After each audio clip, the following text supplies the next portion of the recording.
With the suicide of Goebbels, Hitler, and the flight of Generals Bormann and Mohnke, political power from the bunker beneath the Reich Chancellery was gone.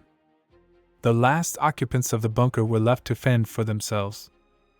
Doctors treated the wounded, and soldiers and officers emptied the wine cellars in anticipation of the Russians or before shooting themselves.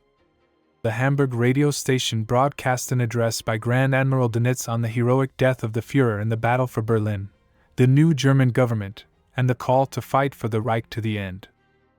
But no one in Berlin heard it. Radio stations have long been out of order. At 2 a.m., Berlin radio went on the air for the last time. The announcer transmitted the last message of Nazi Berlin in history: "The Führer is dead, long live the Reich," and then blew himself up with a grenade. Chief of the German Supreme Staff, General Krebs and General Bergdorf, who allowed Field Marshal Rommel to die as a hero, drank cognac until morning and at dawn sat opposite each other and simultaneously shot in the forehead. In the office of the Führer shot himself Obersturmbannführer SS Schettel. Hitler's 12 personal bodyguards went with others to break through, but Schettel was wounded in the leg and could not go. Adolf Hitler's 2 secretaries and his cook left the bunker with Mohnke's battle group to break through to the west. The SS Brigadeführer had ordered them to break through on their own a few hours before they were captured, as lone women had a better chance. They attracted no attention from the Soviet fighters, while the blonde, beautiful cook was taken aside and disappeared into the darkness. No one knows what happened to her. Perhaps the girl crushed in her mouth an ampoule of cyanide given by Hitler himself. 2 secretaries managed to reach the Elbe. The Soviet patrols never found the report to Mohnke Dönitz that they were carrying with them. One was taken prisoner by the Soviets, and both lived to old age, producing memoirs and advising directors. Of all the groups that left the bunker to break through with the troops to the west, only SS Brigadeführer Mohnke's group survived as a fighting unit by the morning of May 2nd, but was unable to break through the bridges. Releasing the 3 girls named above, Mohnke's fighting group sat in a dungeon until noon and then surrendered.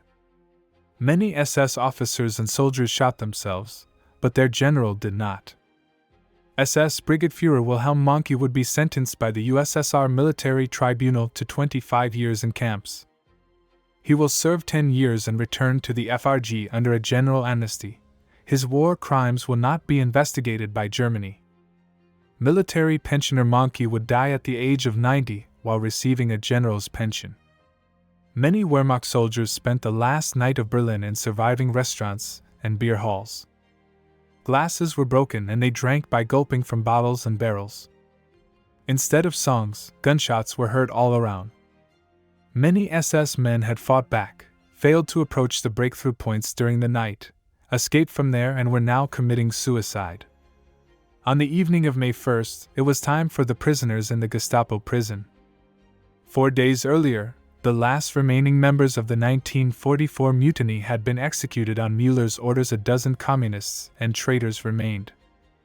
At midnight, when the head of the Gestapo disappeared, Gestapo officers killed the Wehrmacht guards and led all the prisoners into a large cell with food and alcohol.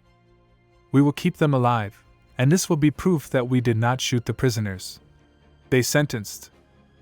But then the lights went out, explosions rang out, and the Gestapo men fled, handcuffing the prisoners to the walls. The prisoners of the Gestapo headquarters would be freed by Soviet intelligence. On the morning of May 2nd, an alarming silence prevailed everywhere.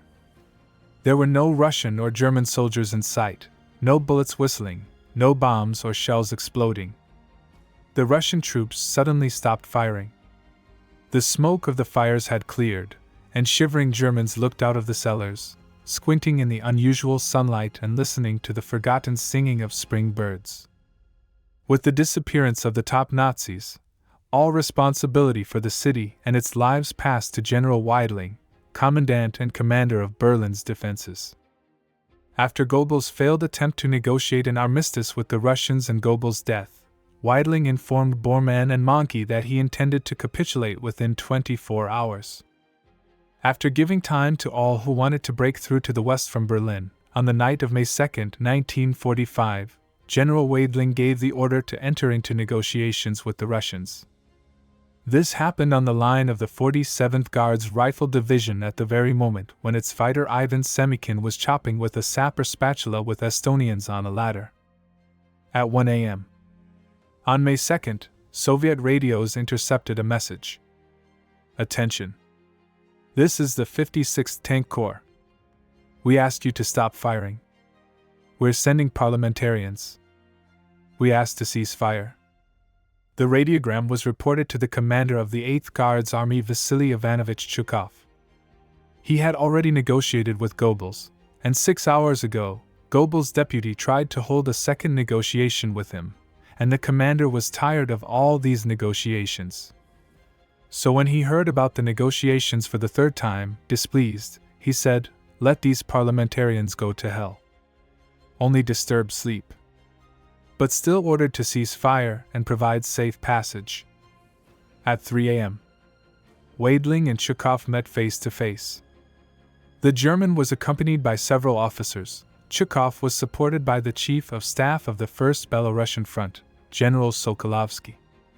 Between them and had a conversation that has forever gone down in history. Chukov, you are the commandant of Berlin. Weidling, yes, I am also the commander of the 56th Tank Corps, acting against your army.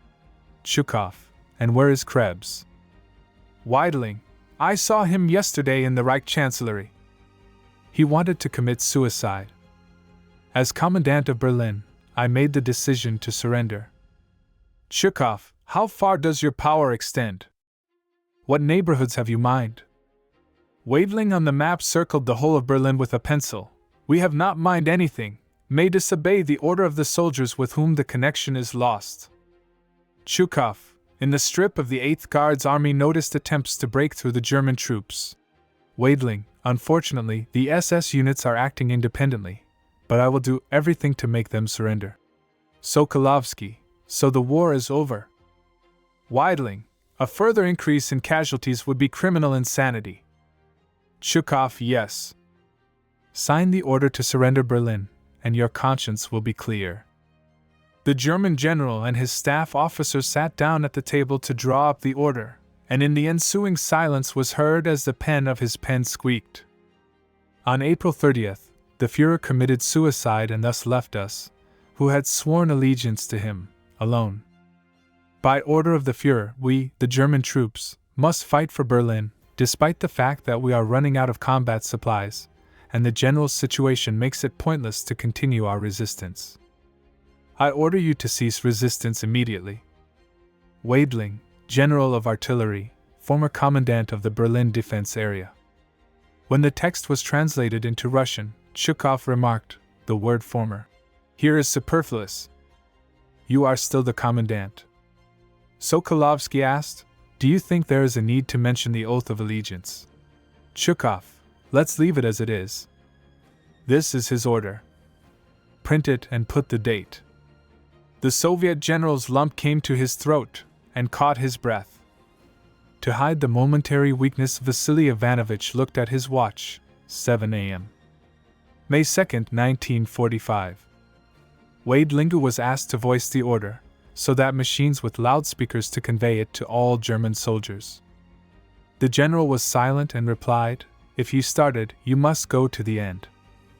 And then read out his order in a military, jerky voice. When the recording ended, the communicators turned on the speakers and a voice filled the room. Berlin, May 2, 1945. The surrender order. The German officers stood, trying unsuccessfully to manage themselves. One covered his face with his hands, leaning against the wall. The other collapsed in his chair, his head hanging to his knees, tears streaming down his cheeks. Chief of Staff of the 56th Corps drummed his fingers on the table, his face twitched. And the commander of the defense of Berlin, Weidling, quietly said, this is my second lost war. After signing the order, the German general would return to his quarters, soon to surrender with his soldiers. Marshal Zhukov will order all armies to cease fire, and loudspeakers will begin to spread the long-awaited news throughout Berlin. Helmut Weidling will receive 25 years in the camps for his criminal order to drive Soviet citizens with typhus into a camp and condemn them to death without food and medical care. The general who saved thousands of lives in Berlin will not return home. Weidling would die in Vladimir Central a year before the general amnesty for German prisoners of war.